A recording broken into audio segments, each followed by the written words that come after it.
Per i grandi azionisti non è importante che le azioni vengano quotate a 10 centesimi o nella peggiore delle ipotesi anche meno. L'importante è riuscire a trovare il miliardo di euro per salvare Veneto Banca, istituto di credito trevigiano ancora salvabile.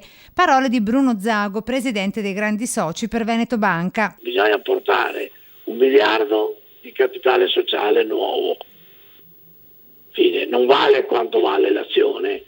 Certo, se valgono poco ci saranno tante azioni per 1 miliardo, se valgono tanto ci saranno meno azioni, ma non è il numero delle azioni che fa il valore della banca. Da capitano coraggioso, il portavoce dei grandi soci è disposto a coprire il debito anche con il contemporaneo intervento del Fondo Atlante. Tutto, dice, pur di raggiungere gli obiettivi di aumento di capitale chiesti dalla BCE. E come il Fondo Atlante ce ne possono essere altri 50 che potrebbero entrare e acquistare acquistare delle azioni, e con questo contribuirebbero al raggiungimento del miliardo di euro. Il grande azionista è ancora convinto di poter far entrare Veneto Banca in borsa. L'azienda ha il potenziale per entrare in borsa, e sicché le azioni sono disponibili al mondo.